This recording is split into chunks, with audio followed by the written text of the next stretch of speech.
and gentlemen, bienvenidos. Welcome back to another episode of Get Laced, Let's Talk.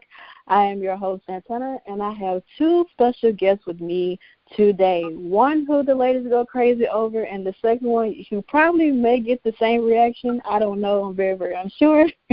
Calvin Richardson and Adrian Stallings. How are you two today? I'm good. I'm good. I'm pretty good. How you doing? I'm fine. We had a little mess up and everything, but we're straight. We're gonna get this thing on the road.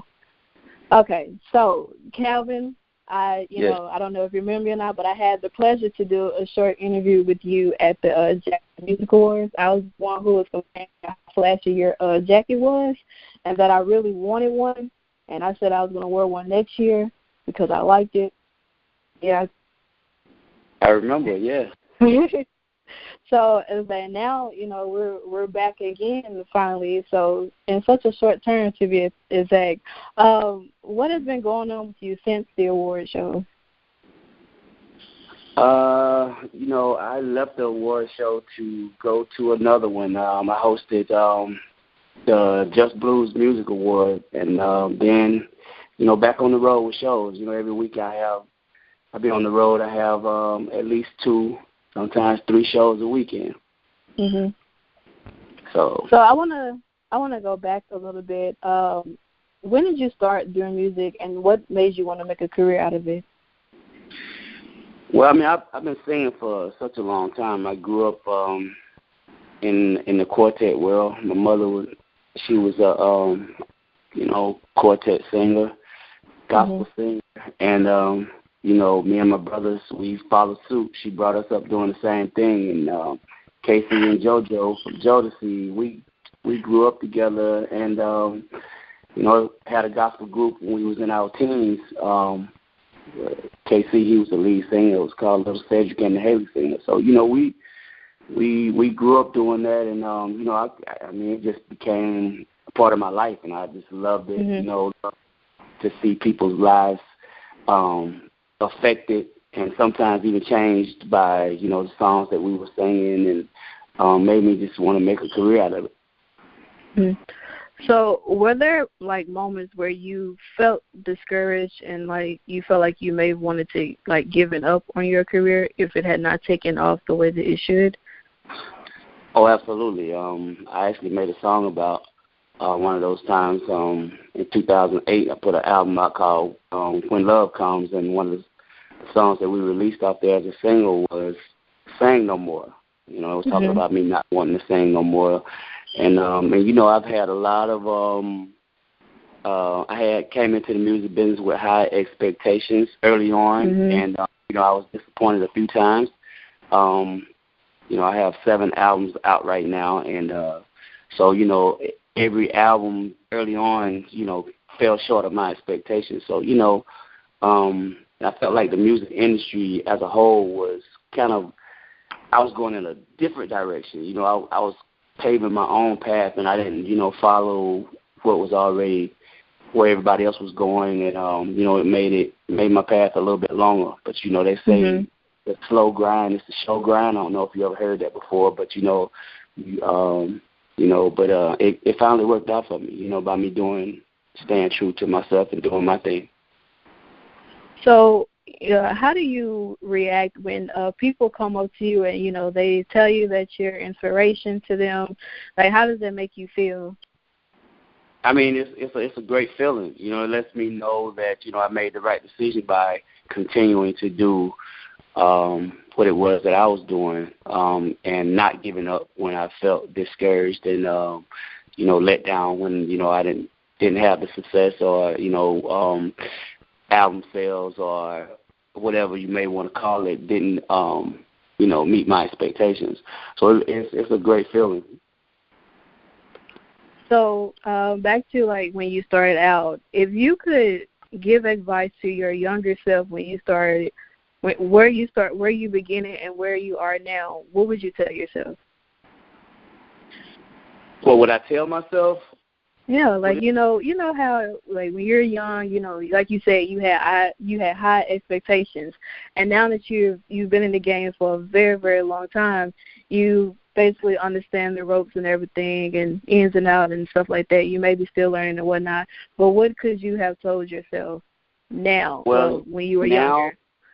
I mean, to sum it up, just by everything that I've been through and how hard I've worked, I come to realize that you don't always get what you deserve, but you 100% of the time you get exactly what you work hard for. You know what I mean? Mm-hmm. So you gotta work hard and be dedicated. You gotta take those bumps and bruises, and and just keep on working, and looking for that next opportunity to come. And sooner or later, if you keep working hard and be committed to your goal, it'll happen. Is there a quote that you live by that keeps you motivated? Well, I mean, I get anything worth having is worth working for. It kind of goes back to what I just said. You know what I'm saying? Man, I live by that because persevere. Sooner or later, you're gonna persevere. You just keep working hard, putting in work, and stay dedicated to and committed to your goals. And just every day you get up and you're doing something to try to reach that goal and trying to get there. And sooner or later you will arrive. So you've been on like probably many tours, right? Oh yeah. So as far as how the fans' reactions are and the ladies are when you come on stage, has there been a crazy moment that has happened to you while you were on stage? Oh man, too many to mention. But I know it's always something crazy that happens to certain artists who can really sing, and like the ladies go crazy over. I know it's something that has taken place. We gotta know. I have to know. I can't. The craziest thing that probably have happened. I can't really speak on that. You know what I mean? But and it's still it's crazy. And, it baffles me that it kind of happens this way. Me being a male artist.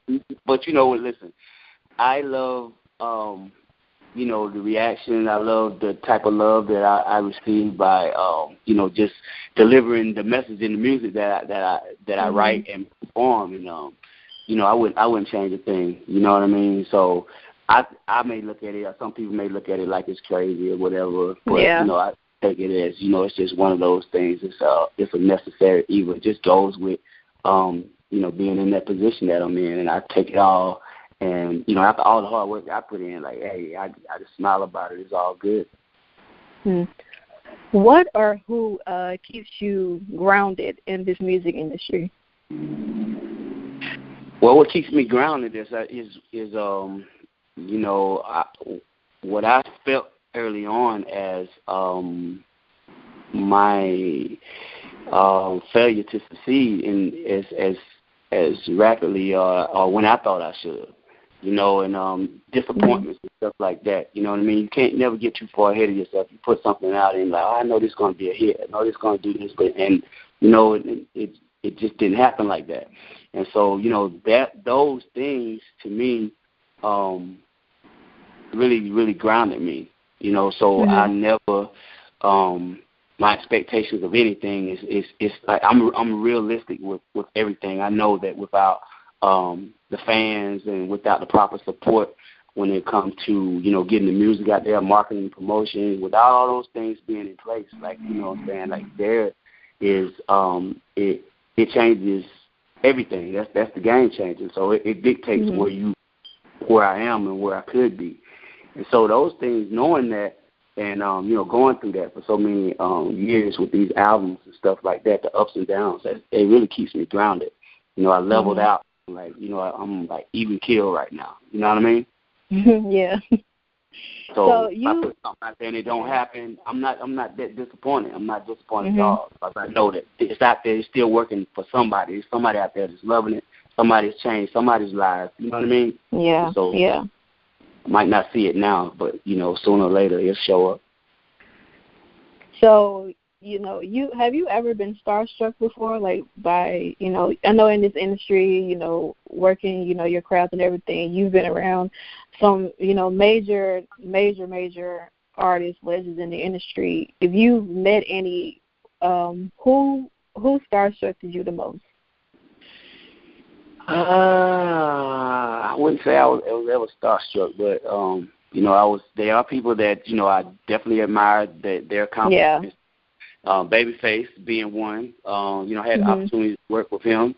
Actually, we wrote "There Goes My Baby" together for Charlie Wilson, and like he being one, and there's a lot of people that I used to grow up and I was listen to, like I don't know, when I met Raphael Saadiq, and we worked together on my 2:35 p.m. album, and I worked on his Instant Vintage album, wrote some stuff and recorded some stuff for him on his album, like from Tony.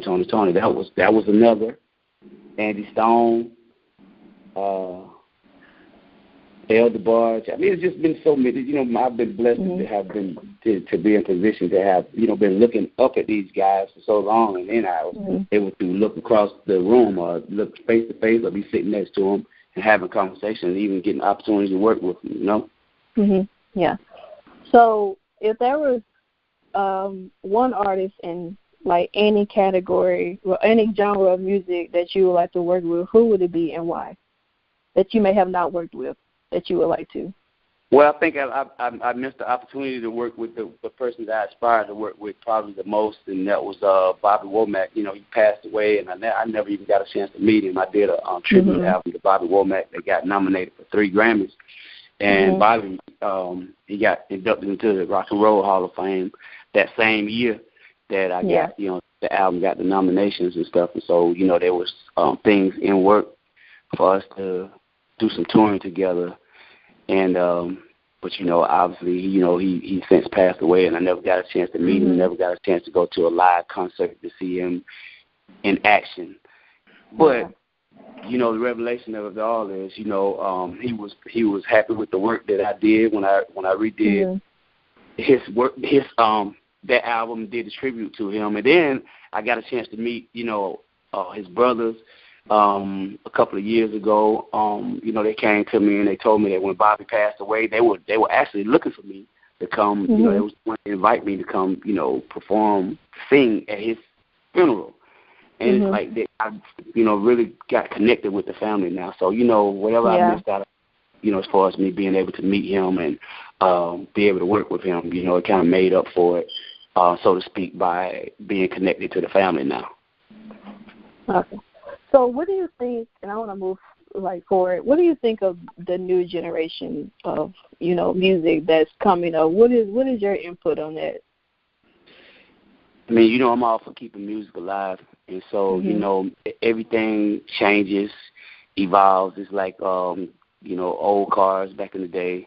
Technology just, changed and got more user-friendly. And some people would say better, but, I love old school cars. I love anything that's old school. But I respect the new as well. You know what I mean?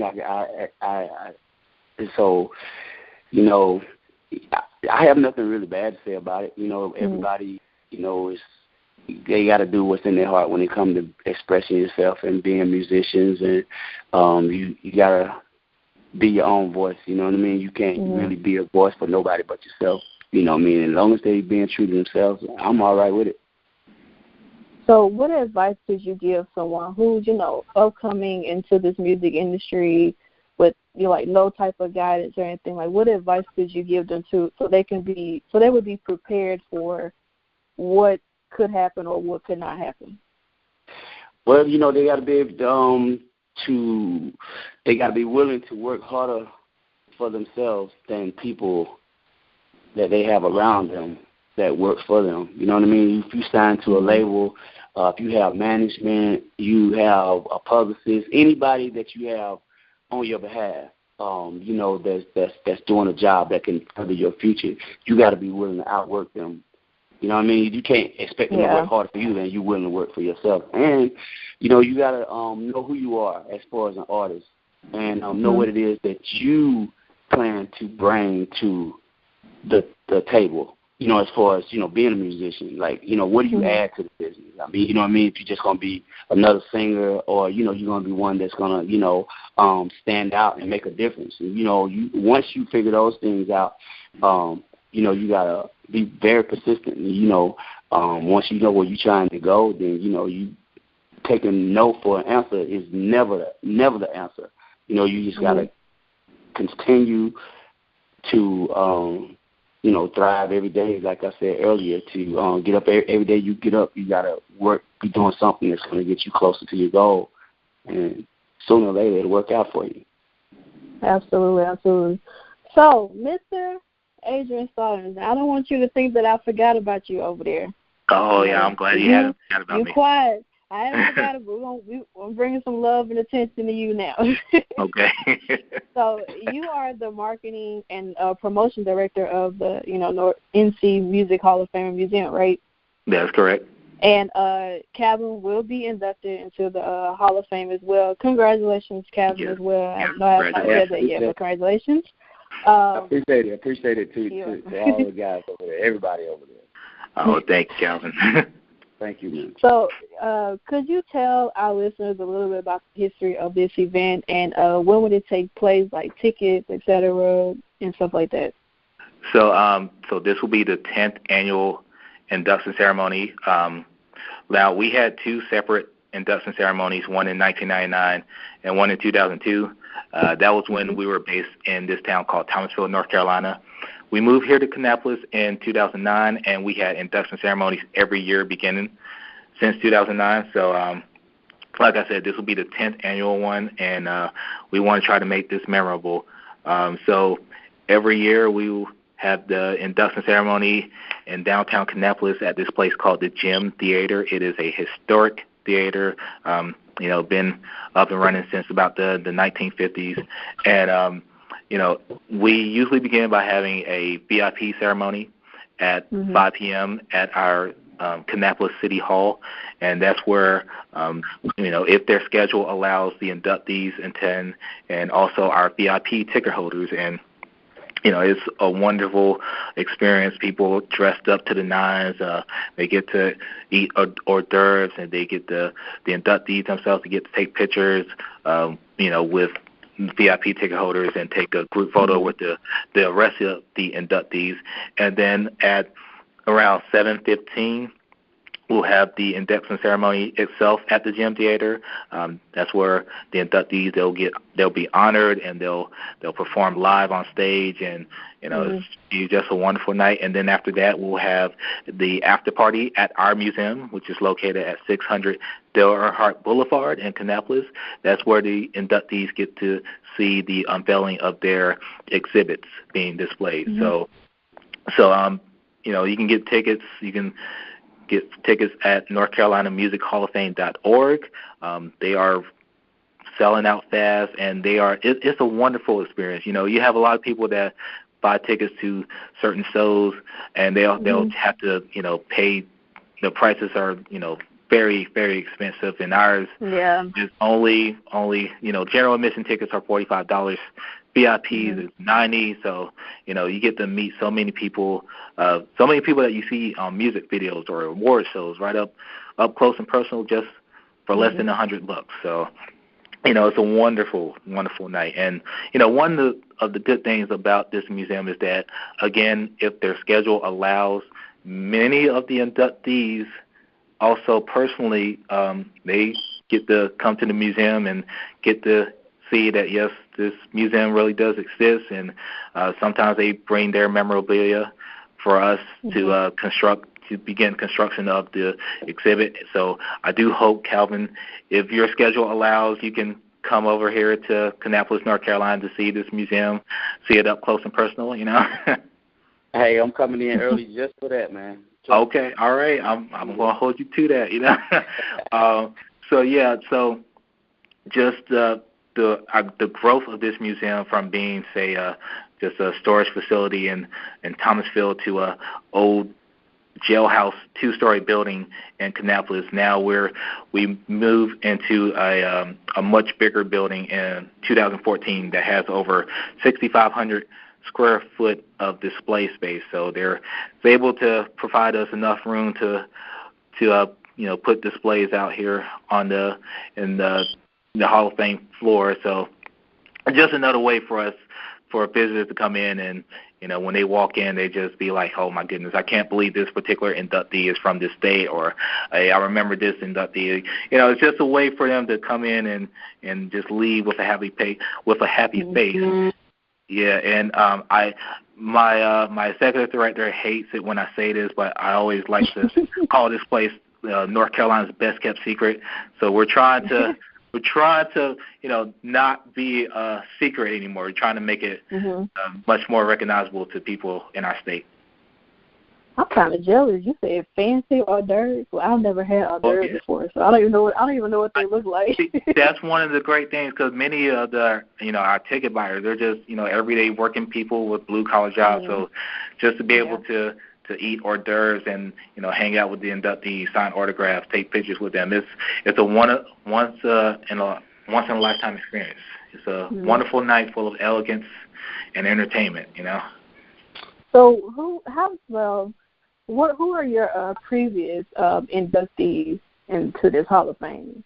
Well, previous inductees, our inductees are from all genres of music. So, for example, last year we had Anthony Hamilton, or we had Jodeci.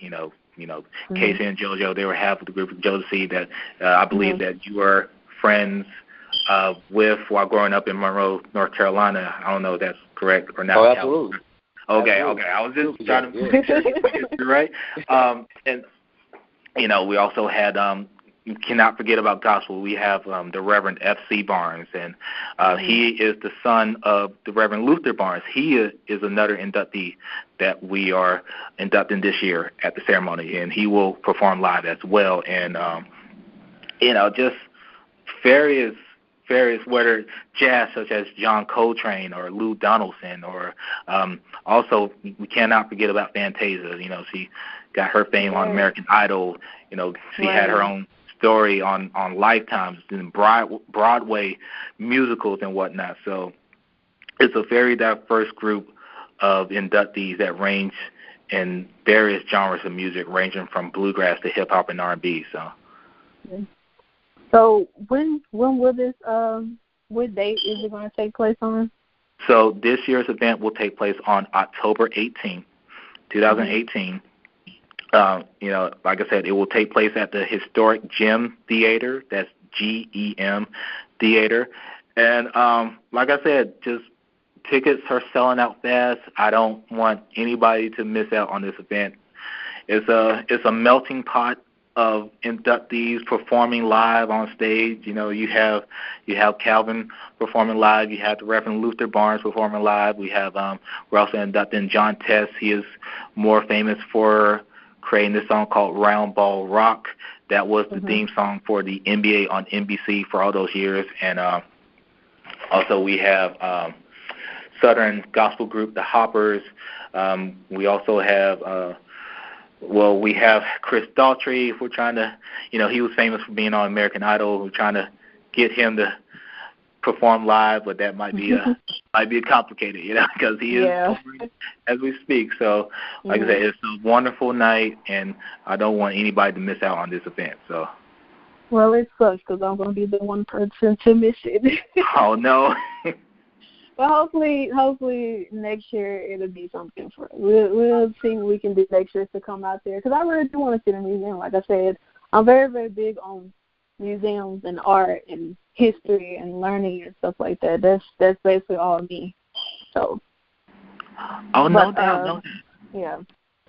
So back to you, Calvin. What was your reaction when you found out that you were being inducted? Oh, I was surprised. I was excited.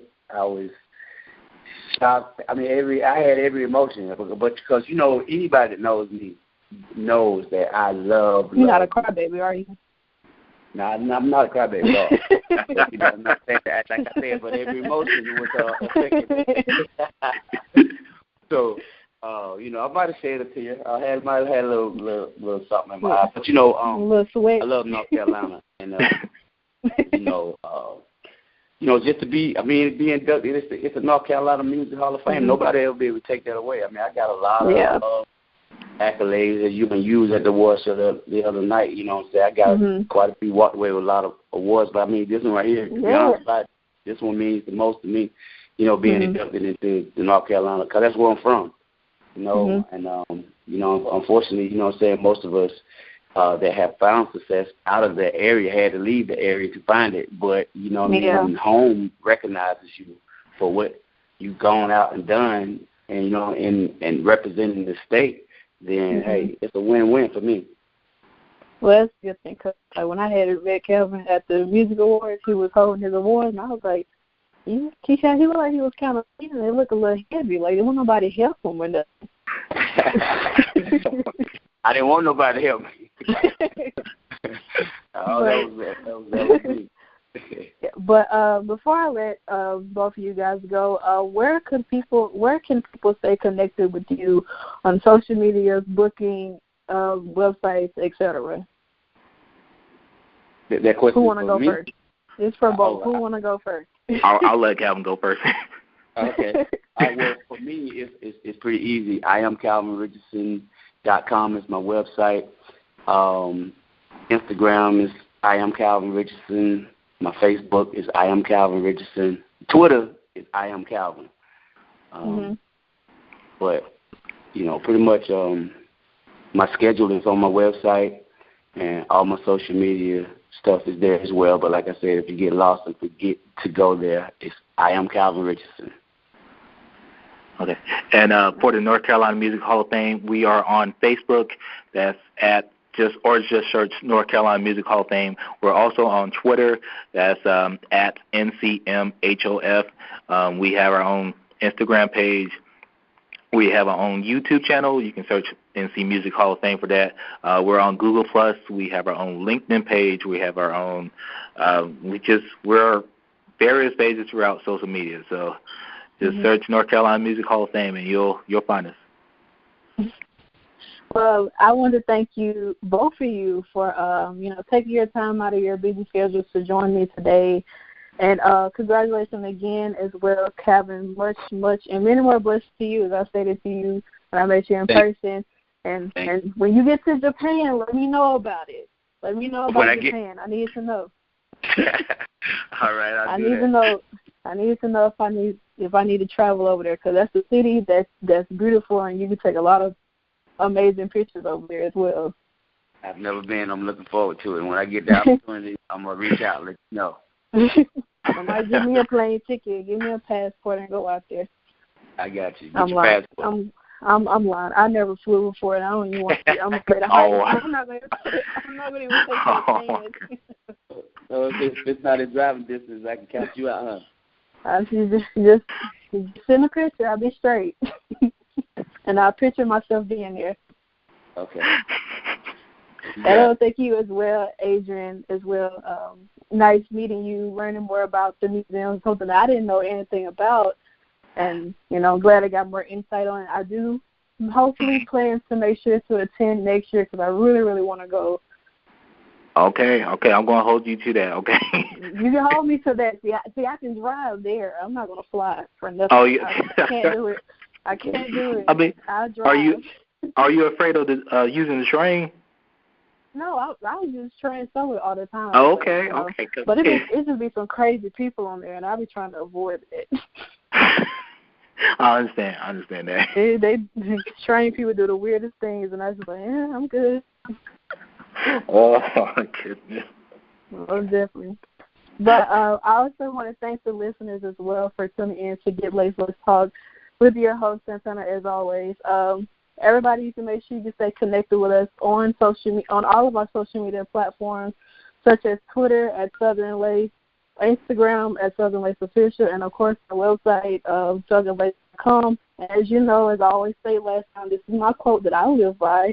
It is, do what you can, where you are, with what you have, stay laced and stay blessed. And, again, thank you two gentlemen for joining me today. And I hope maybe we'll hear from each other again soon. Dream life. I got the eye of the tiger. There's no way that